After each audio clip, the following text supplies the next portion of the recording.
My hands were shaking as I stared at my phone. 3 missed calls from Gerald, my lawyer. Then a text that made my blood run cold. David, call me now. Don't go to your sister's house. I mean it. For a second, I just stood there in my hallway. Code halfway on, I'd been about to drive to Claire's place in Springbank for Sunday. Dinner. She'd sounded so warm all week. Almost too warm. Come on, David. You never visit anymore. I made your favorite roast, just like Mom used to. That line had hit me square in the chest. I missed those dinners, the laughter. Mom's music playing in the background.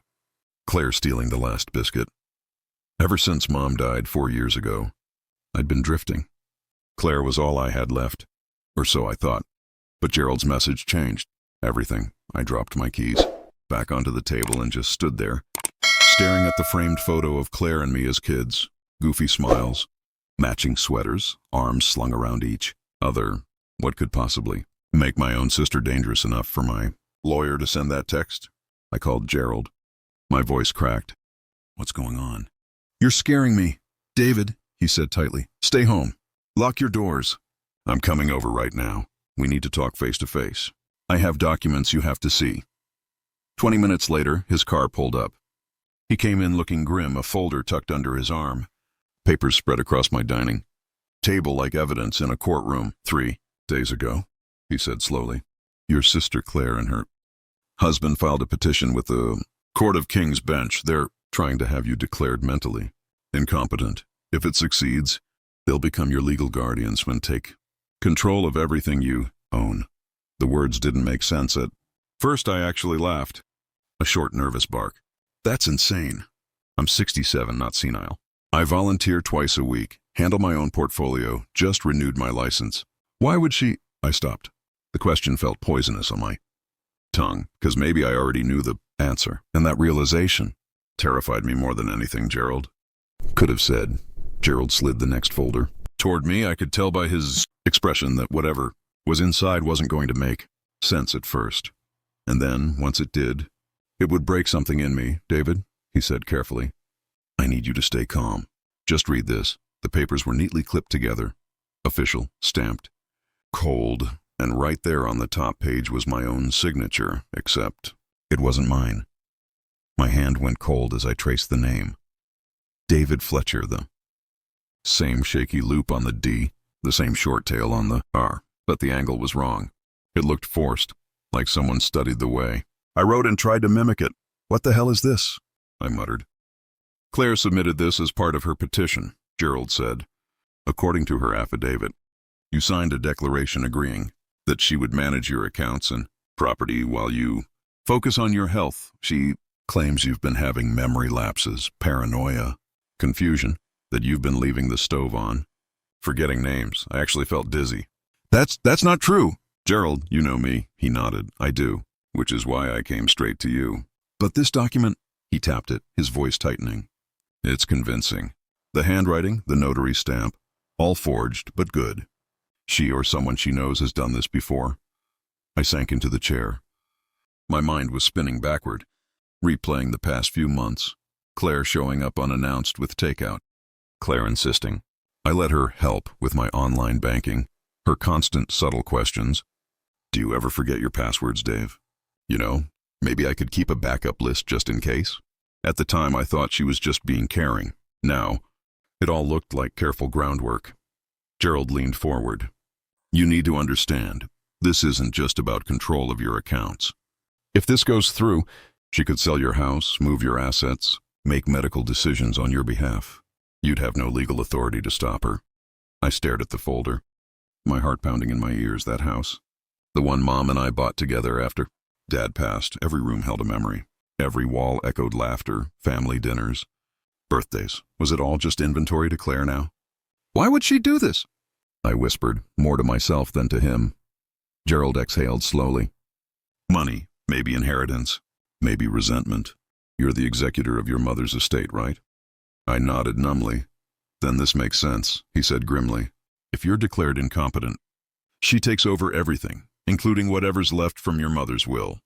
If she moves fast enough, she could liquidate it before you even have a chance to respond. I pressed my palms to my face. I couldn't believe that my own sister The person who cried beside me at Mom's funeral, who swore we'd look after each other, could plan something like this.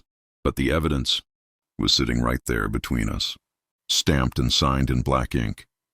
And as I stared at those papers, one thought kept echoing in my mind. She's been planning this for months. Before I continue, tell, from which place are you watching this story right now? Please subscribe and like the video for motivation. Gerald hesitated before sliding the last document across the table. This one came in this morning, he said quietly. Filed electronically at 8:47 a.m. I pulled the paper closer and felt my stomach twist. It was a power of attorney formed up filed in my name, granting Claire Fletcher immediate and full control over all financial and medical decisions in the event of diminished capacity. And the signature, again, was mine. I looked up at him, my voice barely steady. So, legally right now she could start moving my money? Gerald nodded grimly. If the court accepts this filing as genuine, yes. That's why I needed to stop you before you went over there. If you confronted her emotionally, she'd twist it into evidence of instability, maybe even record it. You'd be playing right into her hands. I leaned back, staring at the ceiling. The pieces were falling together, ugly, deliberate pieces.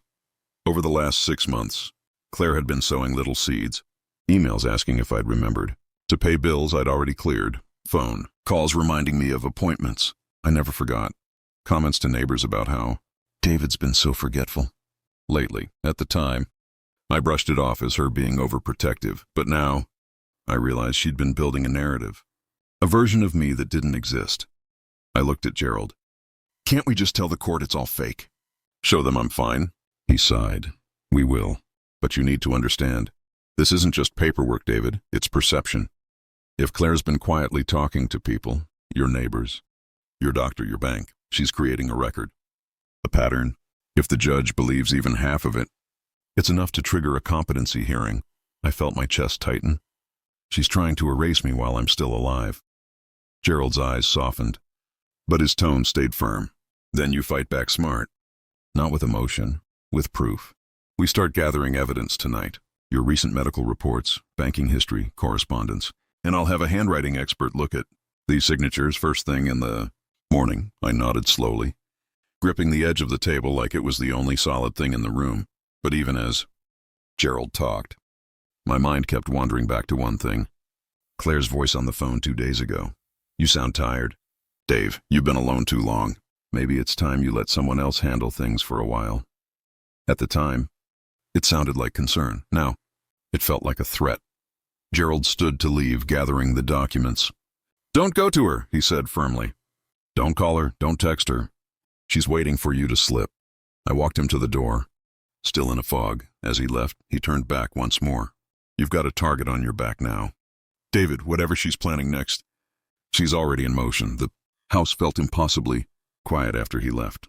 I sat there, in the dim light, staring at the photo of Claire and me again. 2 kids who swore we'd never let money or family come between us. I hadn't realized until that moment just how far gone she was, or how dangerous she'd become. And as the night settled in around me, I couldn't shake the feeling that someone was already outside, watching.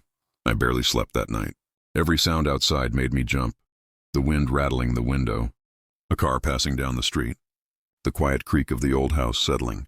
By the time the sun rose, I was sitting in my living room, still in yesterday's clothes, clutching a mug of cold coffee. I couldn't bring myself to drink. When my phone buzzed, I almost dropped it. It was a notification from my bank. Account access restricted.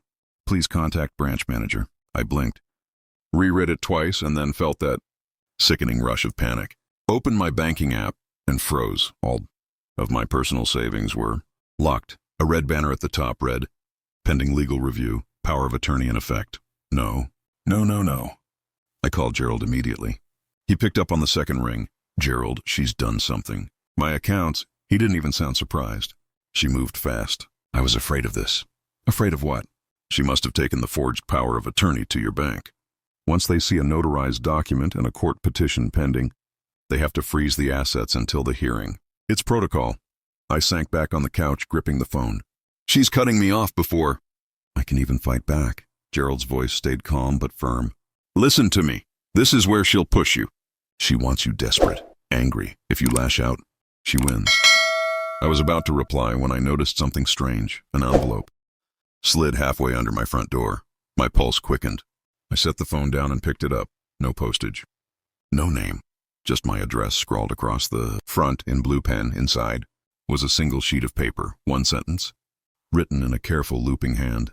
Stop fighting this. David, you're only making it harder on yourself. The handwriting was familiar. Claire's. My stomach turned. She wasn't just attacking through paperwork now. She was toying with me. I called Gerald back, my voice tight. She left me a note. He exhaled sharply. Do not respond, keep it. I'll have it analyzed.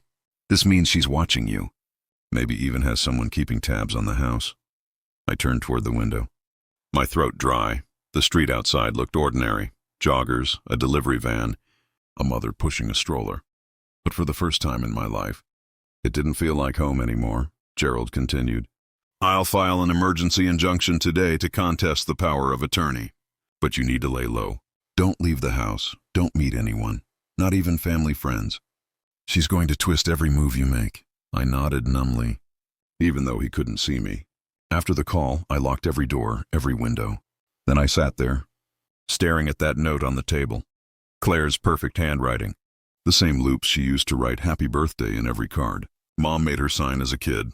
Now those same loops were telling me to surrender, and for the first time, I started wondering just how far my sister would go to take everything I had, and or if she'd already planned something worse. That thought stayed with me all day. It followed me into the night, and when the phone rang again, hours later, I didn't even want to answer. It was just past 9 when the phone rang. Again, for a few seconds, I just stared at it on the table, the sound echoing through the quiet house. I'd been expecting Gerald's call, maybe some update about the injunction. But when I answered, the voice on the other end wasn't his. Mr. Fletcher, this is Sandra Hill from Calgary Community Services. Do you have a moment to talk? Her tone was polite, too polite. I immediately felt my chest tighten. Sure, what's this about? I'm following up on a wellness concern that was submitted regarding your safety. It was reported that you might be living alone, under unsafe conditions, and showing signs of cognitive decline. I'd like to schedule a brief home visit to check on your well-being. I went still. Wait, what? There was a pause. Yes, sir. It's standard practice after a formal complaint. I can be there within the hour if that works for you. I felt the words forming before I even said them. Was it Claire? Another pause. I'm sorry, sir, I can't disclose who filed the report, but I didn't need her. So of course it was Claire. Forced a breath. Fine, come by. When I hung up, I felt hollow. My hands were shaking again. She wasn't just freezing my money now. She was building a record. A case. If she could convince the right people that I was unstable, everything else would fall into place. An hour later, a silver sedan pulled into my driveway. A woman in a tan coat stepped out. Clipboard in hand, professional smile ready. Mr. Fletcher? I'm Sandra, I nodded, letting her in. The moment she stepped inside, I could tell she was scanning everything. My living room, my clothes, the stack of mail on the counter, the kind of quiet observation social workers are trained to do. She took a seat at the table, the same one, where Gerald and I had gone over the forged documents the night before. I just need to ask a few questions. If that's all right, go ahead, I said tightly. How long have you been living alone? 4 years, since my mother passed. Any family nearby? My sister, I said, my voice cold. Claire. Sandra nodded, jotting something down. She's expressed concern that you've been acting erratically. That you've been forgetting basic tasks, leaving doors open, neglecting bills, misplacing items. Does that sound familiar? I laughed, a short, humorless sound. It sounds like a lie. Her pen stopped. She looked up, studying me carefully. You seem upset by that, wouldn't you be? I snapped, then caught myself. I took a slow breath. I'm sorry. Look, I know why you're here. I have legal counsel. My sister is trying to have me declared incompetent. She forged documents. My lawyer's handling it. Sandra's expression softened a little. All right. That's helpful context. Do you mind if I look around the home for safety hazards? I nodded stiffly. Go ahead. She did a slow circuit through the house, the kitchen, the hallway, the bedroom. Everywhere she went, I followed. Watching, I could tell she was taking mental notes when she reached the living room again. Her tone had changed. Everything seems fine here. Mr. Fletcher, clean, organized, well kept.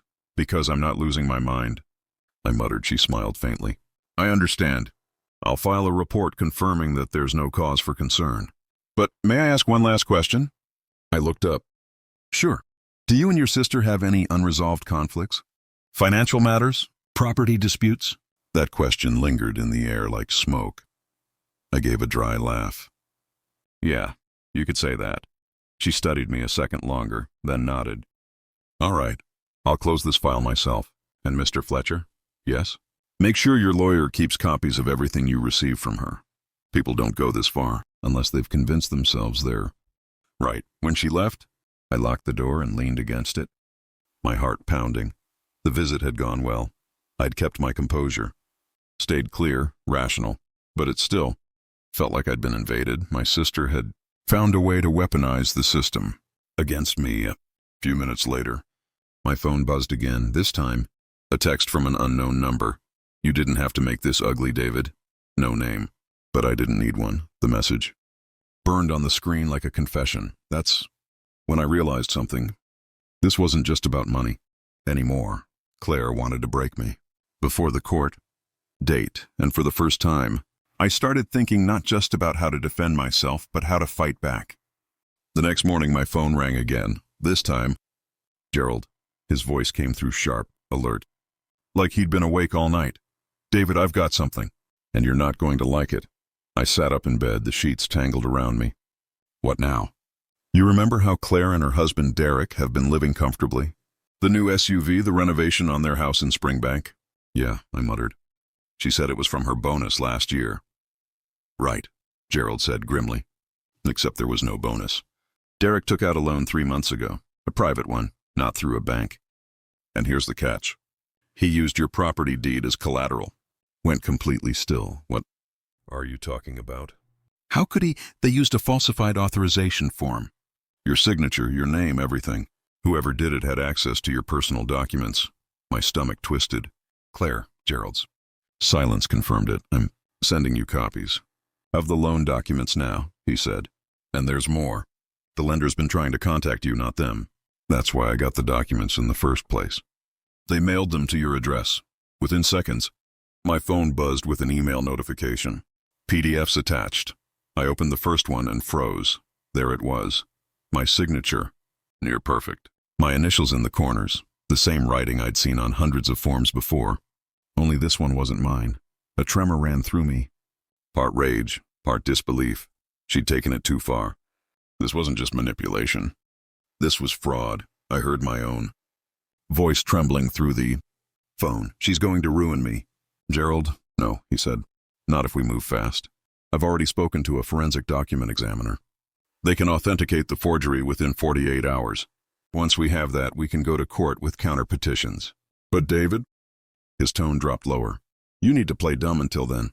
Don't contact her. Don't accuse her. Let her think she's winning. I nodded slowly, even though he couldn't see it. All right, I can do that. When the call ended, I sat there in silence for a long time, staring at the printed pages, the audacity, the coldness.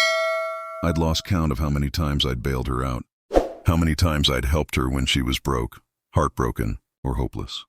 And now she was willing to destroy my life to fund her next move. By afternoon, I'd made my decision. I went down to the basement, the old office my mother used before her health declined. There was a filing cabinet there, full of her estate paperwork, old deeds, wills, account statements, all untouched since the funeral. If Claire thought I was helpless, she'd forgotten one thing.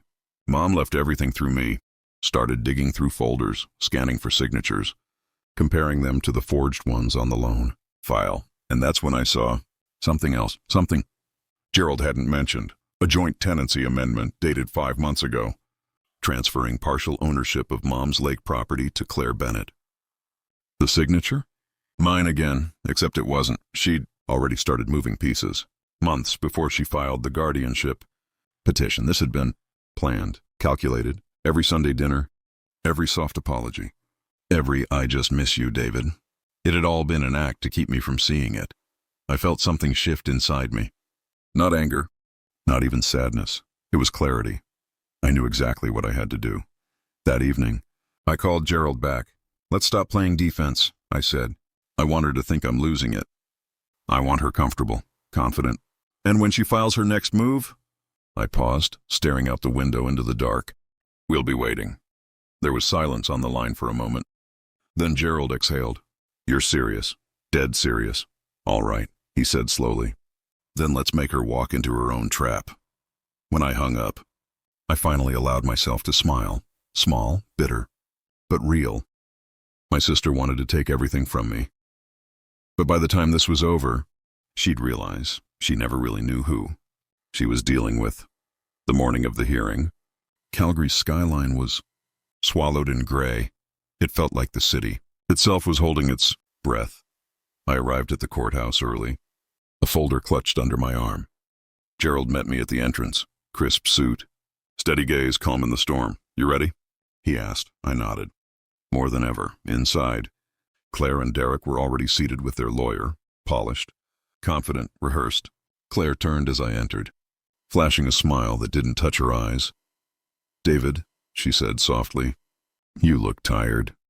"I've been busy," I replied. The judge entered. The clerk called our case, and the performance began. Claire's lawyer stood first, painting a tragic picture: my supposed decline, my supposed paranoia, the unsafe living conditions. He waved around a packet of evidence, the same lies she'd been feeding into the system for weeks. Claire dabbed at her eyes with a tissue. When the lawyer mentioned how much she loved her brother, every fake tear was another knife. When it was our turn, Gerald rose calmly. "Your Honor," he began, "we do not dispute that family members can have concerns. But in this case, those concerns were fabricated intentionally to commit fraud." A murmur rippled through the courtroom. The judge frowned. "Fraud?" "Yes, Your Honor," Gerald continued, laying out copies of documents. Exhibit A, a forged authorization form used to secure a private loan against Mr. Fletcher's property. Exhibit B, a falsified deed transfer assigning ownership of family property to the petitioner without the respondent's consent. Claire's composure cracked for the first time. "That's absurd," she snapped. "He signed those. He doesn't even remember. He's confused half the time." Gerald didn't flinch. "We had both documents examined by a certified forensic expert. Here's the report. The signatures are confirmed forgeries. And here," he slid another page forward, "is a copy of an email between Mrs. Bennett and her husband discussing how to keep David distracted until this is finalized." Gasps filled the courtroom. Derek's face went pale. He turned toward Claire, eyes wide. You told me he knew about the loan." "Derek, shut up," she hissed, voice cracking. But it was too late. The silence that followed was suffocating. The judge leaned forward. "Mrs. Bennett, I strongly advise you to stop talking. This court takes forgery and financial exploitation very seriously." Claire's lawyer looked like he wanted to sink into the floor. Gerald wasn't finished. "And finally, Your Honor, Exhibit C, a letter discovered in the late Margaret Fletcher's estate file, dated 6 years ago, addressed to both her children. We believe the content is relevant." My chest tightened as he unfolded the yellowed envelope and handed it to the clerk. I'd read it only once before. Hearing it now, aloud, in that sterile courtroom, felt like hearing my mother speak. "Again, my dear David and Claire, if you are reading this, I am gone, and my hope is that you two have found peace with each other. But if my estate becomes something you fight over, remember this: the house, the accounts, the land, they are only things. What I leave you is not money. It is your name, your memories, your blood. Protect each other. Because when greed enters family, love dies quietly. Don't let it die." The courtroom was silent. Even the judge looked momentarily human, tired, maybe even sad. Claire was shaking now, eyes wet but not with remorse. "She always loved you more," she muttered under her breath. Looked at her for a long time. My sister, my mother's only daughter, and for a fleeting second, I didn't feel anger anymore. Just exhaustion. The judge cleared her throat. "The court finds no evidence of mental incompetence. All petitions are hereby dismissed. Furthermore, the matter of fraud will be referred to the Crown Prosecutor's Office." The gavel fell. Just like that, it was over. Gerald packed the papers in silence while Claire sat frozen, staring at the letter, like it might rewrite itself if she looked long. Enough. As I walked past her, I paused for one last moment. You could have had everything, I said quietly. Not the money, just me. She didn't answer. She just turned her face away, like she couldn't stand to look at what she'd done. Outside, the air was cold but clean. The clouds were finally breaking, pale sunlight spilling through, touching the courthouse steps. Gerald clapped me on the shoulder. You did good, David, I nodded. Mom did better when I got home.